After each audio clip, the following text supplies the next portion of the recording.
আমাৰ ৰাজ্য চৰকাৰৰ বাজেটত এইবাৰ আমি এটা সিদ্ধান্ত কৰিছিলো যে এনেকুৱা যদি ডেকা লৰা আৰু ছাত্ৰ ছাত্ৰী বিশেষকৈ অসমৰ বাহিৰত যদি তেওঁলোকৰ মৃত্যু হয় তেওঁলোকৰ শৱদেহ সন্মান সহকাৰে আমি অসমলৈ উভতাই আনিম আজি ৰাজ্য চৰকাৰৰ কেবিনেটে শ্ৰদ্ধাঞ্জলি নামে এখন আঁচনিৰ অনুমোদন জনায় এই আঁচনিখনৰ দ্বাৰা অসমৰ বাহিৰত কাম কৰিবলৈ যোৱা যুৱক যুৱতী অথবা ছাত্ৰ ছাত্ৰীসকলৰ মৃত্যু হলে তেওঁলোকৰ মৃতদেহ সন্মান সহকাৰে ৰাজ্য চৰকাৰৰ খৰচত উভতাই লৈ অহা হ'ব অৱশ্যে হস্পিটালত ট্ৰিটমেন্টৰ কাৰণে যি ট্ৰিটমেন্ট কৰিব যায় তেনেকুৱা ধৰণে ৰোগীৰ মৃত্যু হলে এই আঁচনিখনৰ সুবিধা নাপাব এই আঁচনিখন অসম আৰক্ষীৰ স্পেচিয়েল ব্ৰাঞ্চে চোৱাচিতা কৰিব এই বছৰ আমি আঁচনিখন নোহোৱাকৈ প্ৰায় 15টা এনেকে মৃত শৰীৰ অসমলৈ উভতাই আনিছিলো কিন্তু এতিয়া 112 নম্বৰত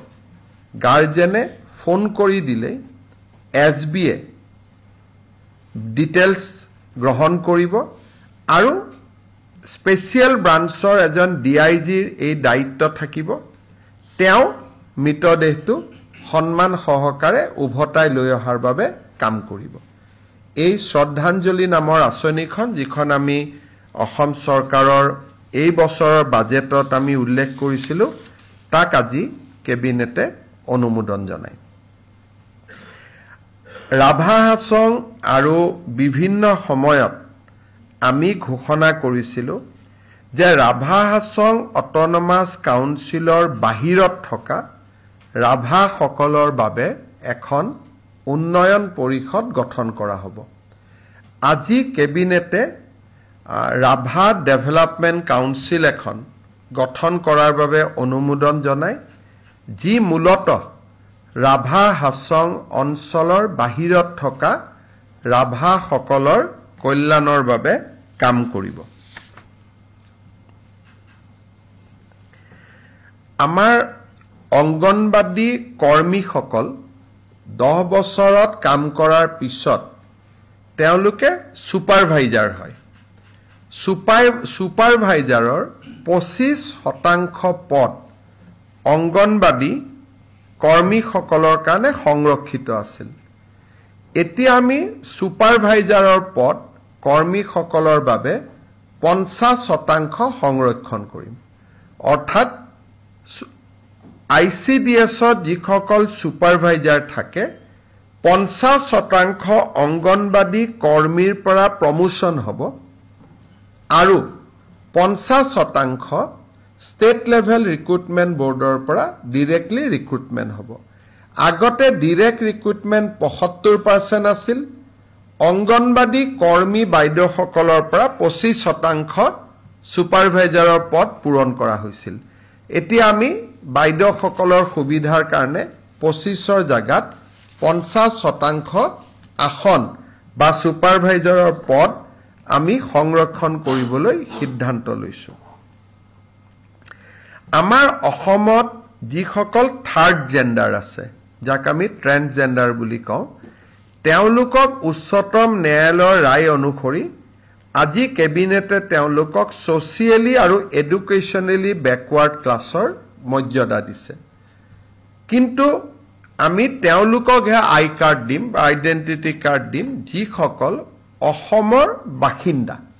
বাহিৰৰ পৰা যিসকল ট্ৰেন্সজেন্ডাৰ অসমত বিভিন্ন কামত আহে তেওঁলোকে এই মৰ্যাদা নাপাব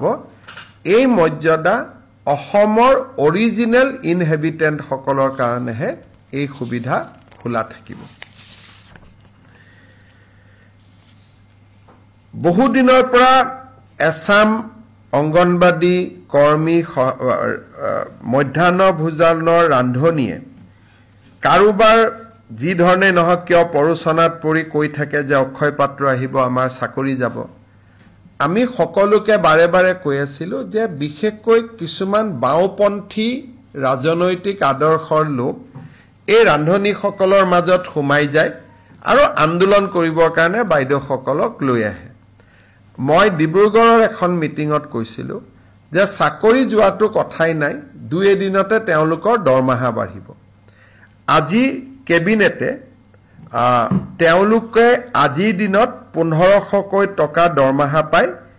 1 অক্টোবৰৰ পৰা তেওঁলোকৰ দৰমহা আমি 2000 টকালৈকে বৃদ্ধি কৰিছোঁ। অৰ্থাৎ ৰাজ্য চৰকাৰে 500 টকা আগতে দি আছিল, কেন্দ্ৰই 1000 দি আছিল। এতিয়া কেন্দ্ৰই 1000 দিব, ৰাজ্যই 1000 দিব, টোটেল 2000 টকা এগৰাকী মধ্যাহ্ন ভোজনৰ বাইদেৱে ৰান্ধনীয়ে লাভ কৰিব। আৰু এই আঁচনিটো ৰূপায়ণ কৰিবলৈ যাওঁতে ৰাজ্য চৰকাৰে 108 কোটি টকা খৰচ কৰিব লাগিব। আপোনালোকে জানে যে গোৱালপাৰা জিলাত 2খন ডাঙৰ বিল আছে। এখন বিলৰ নাম হ'ল উৰপদ বিল। উৰপদ বিলত 1256 হেক্টৰ মাটি আছে। যদি বিঘালৈকে ইয়াক কনভাৰ্ট কৰে ই প্ৰায় 10,000 বিঘা মাটি হ'ব। উৰপদ বিলখন 12,056 হেক্টৰ আৰু ইয়াক যদি আমি বিঘালৈ ৰূপান্তৰ কৰোঁ ই 10,000 বিঘা। এই বিলখন যাতে আমি সংৰক্ষণ কৰি ৰাখিব পাৰোঁ, আমি ইয়াক এখন প্ৰস্তাৱিত বনাঞ্চললৈ ৰূপান্তৰ কৰিব খুজিছোঁ। আজি কেবিনেটে ইয়াক অনুমোদন জনাইছে। ৰাইজৰ ওজৰ আপত্তি এমাহৰ বাবে গ্ৰহণ কৰা হ'ব। ৰাজ্যৰ যদি এবছৰত যদি এমাহৰ ভিতৰত যদি ওজৰ আপত্তি নাথাকে, তেতিয়াহ'লে এই উৰপদ বিলখন এখন ৰিজাৰ্ভ ফৰেষ্ট বা সংৰক্ষিত বনাঞ্চললৈ ৰূপান্তৰ হ'ব। আৰু অসমৰ বায়'ডাইভাৰ্চিটি আৰু ৱেটলেণ্ডৰ ক্ষেত্ৰত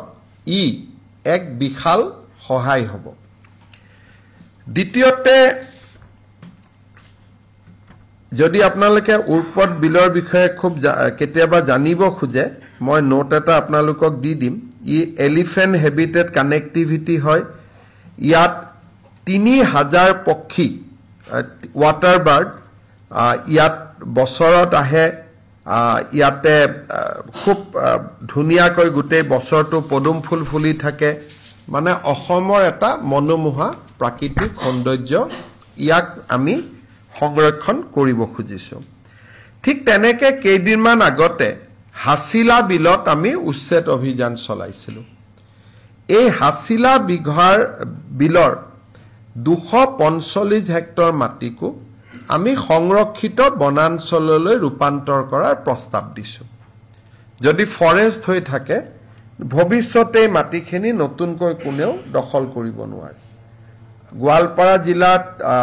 এটা সামাজিক ভাৰসাম্য, প্ৰাকৃতিক ভাৰসাম্য দুয়োটাই ৰক্ষা কৰাত এই দুয়োটা প্ৰস্তাৱে সহায় কৰিব। উৰপদ বিলো ৰিজাৰ্ভ ফৰেষ্টৰ বাবে আমি প্ৰস্তাৱ কৰিছোঁ আৰু হাছিলা বিলকো আমি ৰিজাৰ্ভ ফৰেষ্টৰ বাবে প্ৰস্তাৱ কৰিছোঁ। কিন্তু আজিতো প্ৰস্তাৱ এমাহৰ ওজৰ আপত্তি শুনাৰ পিছত ই ফাইনেল হ'ব। আজি আমি মাত্ৰ প্ৰস্তাৱ কৰিছোঁ।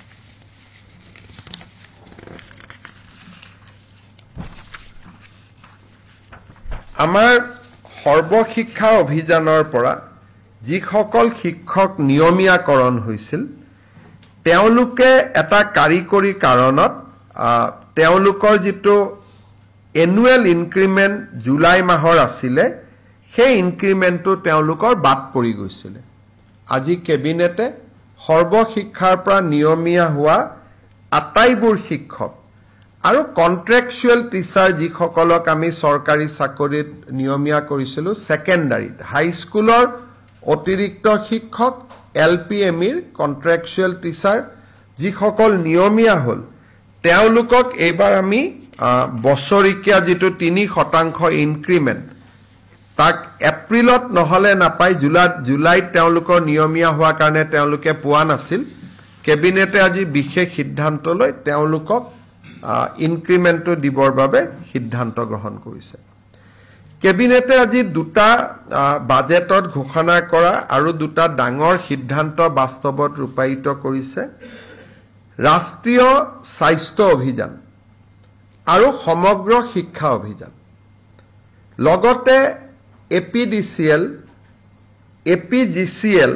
আৰু AEGCL Assam power generation corporation Assam power distribution company Assam electricity grid corporation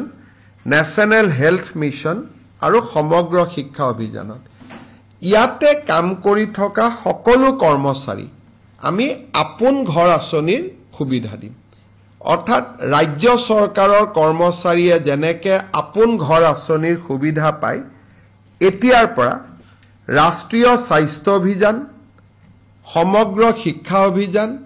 আৰু অসম ৰাজ্যিক বিদ্যুৎ পৰিষদৰ তিনিওটা কোম্পানী এই আপোন ঘৰৰ সুবিধা পাব অৰ্থাৎ নিজৰ ঘৰ নিৰ্মাণৰ বাবে তেওঁলোকে 30 লাখ টকা বেংকৰ পৰা উইদাউট গ্যাৰেন্টি তেওঁলোকে লবলৈ সক্ষম হ'ব ঠিক তেনেধৰণে এই কৰ্মচাৰীসকলক আমি আপোন বাহন আঁচনিৰ সুবিধা দিবৰ বাবে সিদ্ধান্ত লৈছো আপোন ঘৰ আৰু আপোন বাহন ইউজুৱেলি কন্ট্ৰাকচুৱেল এমপ্লয়ী বা কৰ্পোৰেশ্যনৰ এমপ্লয়ী এই সুবিধা পোৱা নাছিল মই ভাবো যে এই সিদ্ধান্তই ৰাষ্ট্ৰীয় স্বাস্থ্য অভিযান সমগ্ৰ শিক্ষা অভিযানত আৰু শক্তি বিভাগৰ সৈতে জড়িত কৰ্পোৰেশ্যন কেটাৰ কৰ্মচাৰীসকলক যথেষ্ট উৎসাহ যোগাব আপোন বাহন আঁচনি য'ত নেকি উইদাউট ইণ্টাৰেষ্ট উইদাউট গ্যাৰেন্টি গাড়ী লোন পায় চৰকাৰে 3% সুদ দিয়ে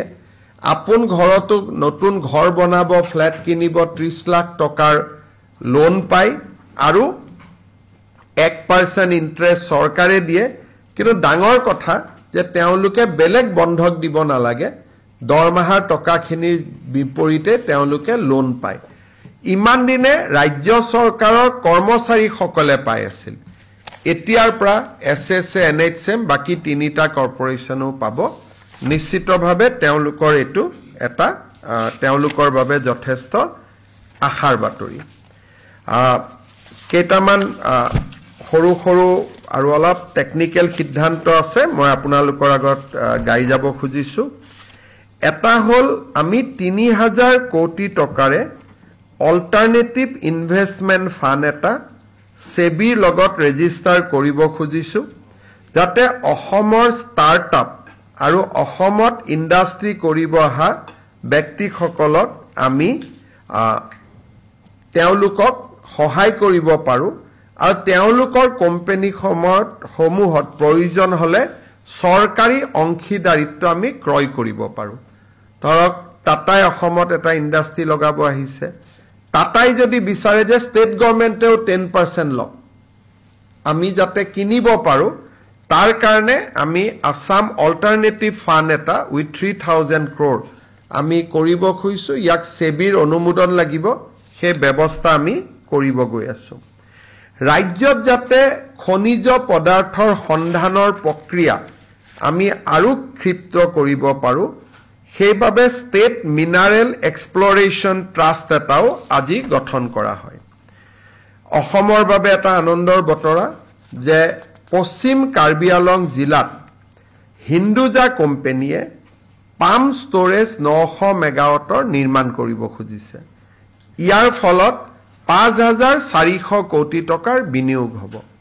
এডভান্টেজ অসমৰ স্বাক্ষৰিত আন এক চুক্তি আজি বাস্তৱত ৰূপায়িত হ'ব পশ্চিম কাৰ্বি আলং জিলাত পাম ষ্টৰেজ যাৰ জৰিয়তে 900 মেগাৱাট বিদ্যুৎ উৎপাদন হ'ব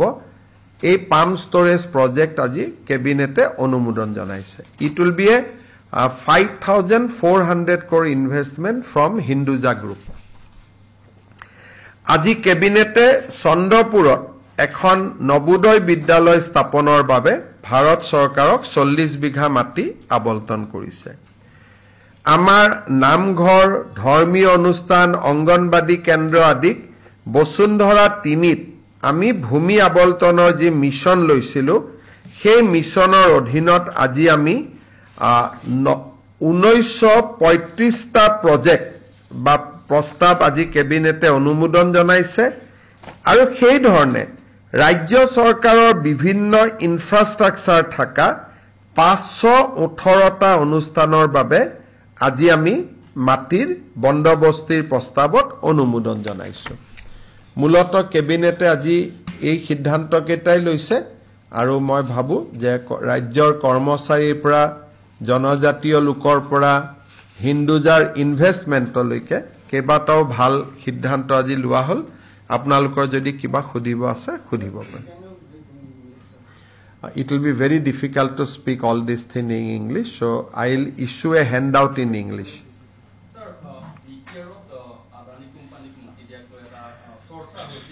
So, BTR Adani mati dia nidia tar logot bishesh eta pokriya lukai ase.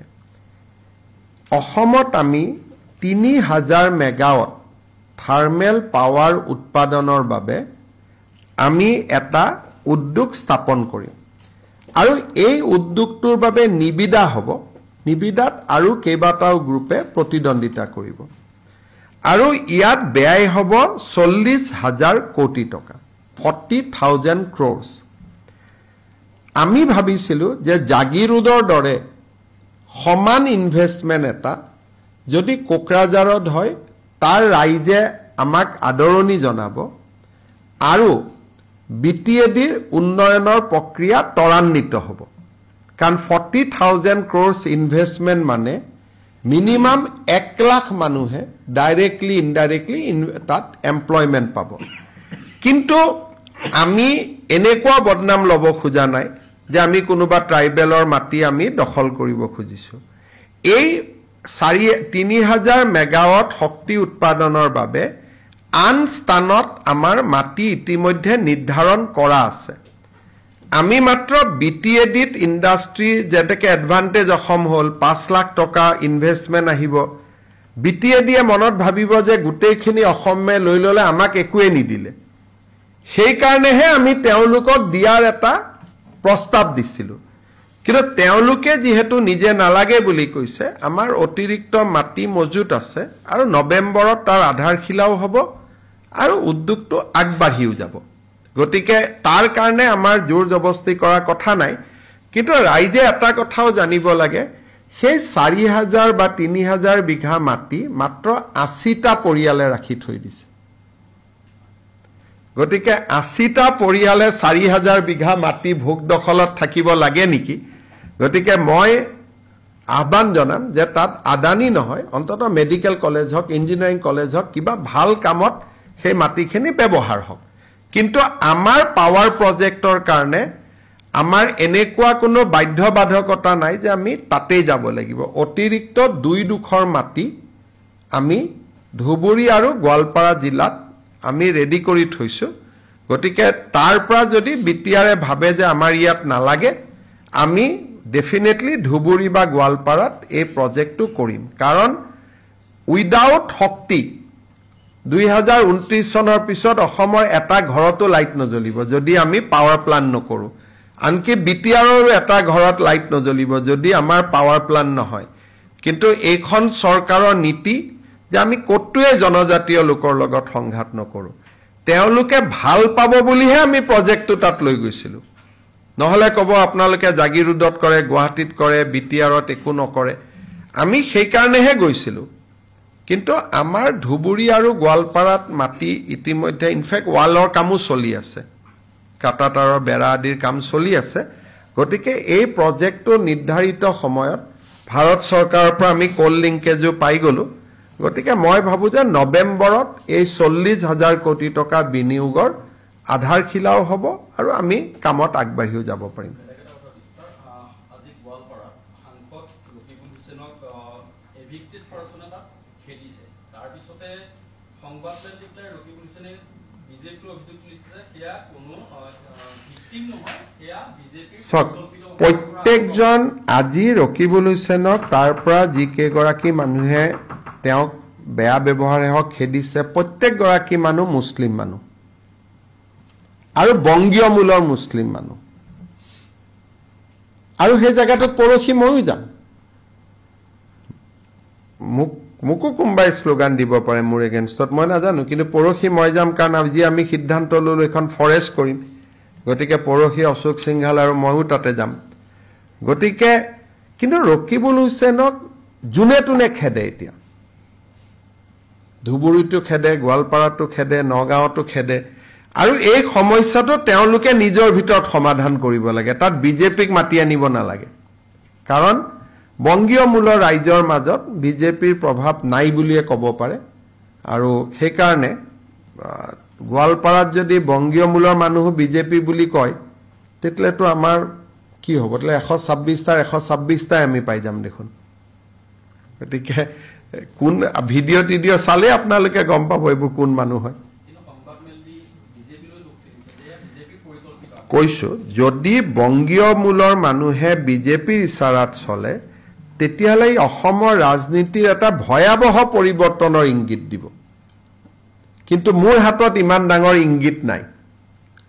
যদি ধুবুৰী গোৱালপাৰাত 10 লাখ ভোটত জিকা এমপি জনক যদি কোনোবাই খেদিব পাৰে তাৰ মানে 1.5 বছৰত তেওঁৰ পজিশন কিমান বেয়া হৈ গল আপোনালোকে নিজে চিন্তা কৰক 1.5 বছৰ হোৱাই নাই নেকি এবছৰ 2-3টা দিনে হৈছে 10 লাখ ভোট পোৱা মানুহক নিজৰ সমষ্টিৰ পৰা কোনোবাই খেদিব নেকি আমিতো 25 বছৰ থাকিলো না সামুগুৰিতটো খেদিলে গোৱালপাৰাটো খেদিলে আমাকতো জালুকবাৰীত আজিলৈকে কোনেও খেদা নাই তেনেকে সমষ্টি ভাঙিয়ে গল বিদায়ে ললো এক প্ৰকাৰ গতিকে আমাকতো কোনেওতো আজিলৈকে নেখেদা নাই কংগ্ৰেছেও নেখেদে আনকি সমষ্টিৰ কংগ্ৰেছ মানুহখিনিও ভোট নিদিলেও ভাল পায় আমাক নেখেদে অন্তত গতিকে তেনেকেতো পাৰেই কৰিলো আৰু কিবা আছে হ'ব মই এটাই ৰিকুৱেষ্ট কৰিম গুৱাহাটী আৰু অসমৰ মানুহক যে গধূলি কামাখ্যা মন্দিৰত একো নাথাকে মন্দিৰটো বন্ধ থাকে এই যে গধূলি আমি ৰাতি এটা মন্দিৰৰ ওপৰত যাওঁ আমি নামি আহো সেই কামটো কৰিব নালাগে কাৰণ গোটেই ৰাস্তাটোত ভূস্খলন হৈ আছে গতিকে আমি যদি অহা যোৱা কৰো ৰাতি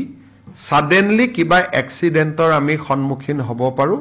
সেই কাৰণে মই গুৱাহাটী আৰু অসমৰ ৰাইজক সদাশয়ভাৱে অনুৰোধ কৰিম সন্ধিয়া যাতে মন্দিৰৰ ওপৰত উঠি নাযায় আমি পুলিচকো মই কৈছো বুজাবৰ কাৰণে মানুহক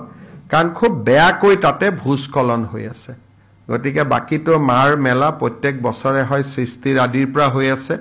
ভালে কৰি হৈ যাব আৰু অম্বুবাচীৰ 3টা দিন খুব পবিত্ৰ দিন বুলি হিন্দু মানুহে মানে বহুত মানুহে এইটো সময়ত ভেজিটেৰিয়ান থাকে বিশেষকৈ বহুত বয়োজ্যেষ্ঠ মানুহে ফলমূলে খায় মন্দিৰৰ দুৱাৰ বন্ধ থাকে গতিকে এই 3টা দিনত সৃষ্টিৰ আৰম্ভণি হয় এটা it is a very auspicious time গতিকে এই কেইটা দিন মানুহে মাক চিন্তা কৰক মায়ে আশীৰ্বাদ কৰিব কিন্তু ওপৰত গৈ তাত একো নাই আৰু 26 তাৰিখে মন্দিৰৰ দুৱাৰ খুলিব আমি কোনো ভিআইপি তাত নাযাওঁ 26 তাৰিখেও 27তো নাযাওঁ মই 28তহে কোনোবা যাব খুজিলে যাবৰ কাৰণে কৈছো আৰু মই নিজেও 28-29তহে যাম এপিএসসিৰ ওপৰত হাইকোৰ্টৰ ভাৰ্ডিক্টটো এতিয়ালৈকে আমি দেখা নাই খালি বাতৰি কাকতত ওলাইছে আৰু কোৰ্টত তেখেতে জাজ গৰাকীয়ে কৈছে যে পাৰ্সিয়েলি এলাউড এটা পাৰ্সিয়েলি এলাউড মানে কি বুজাইছে আমি সোম মঙ্গলবাৰে গম পাম যদি হাইকোৰ্টৰ অৰ্ডাৰটো বাতৰি কাকতত দিয়াৰ ধৰণে হয় যে এই কেজন অফিচাৰক যাৰ বহি ফৰেনসিক সব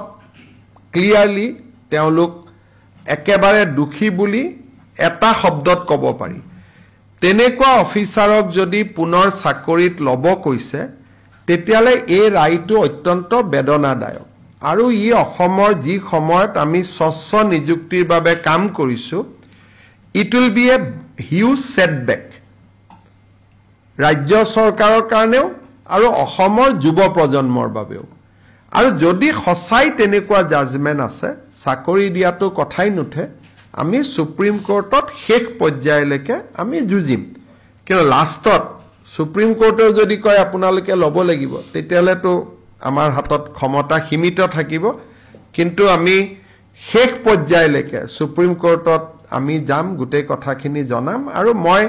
ন্যায়পালিকাক বিশ্বাস কৰোঁ। কেতিয়াবা সিংগল বেঞ্চত জিকে, ডিভিজনত হাৰে, আকৌ সুপ্ৰিম কোৰ্টত জিকে, ইট ইজ এ প্ৰচেছ।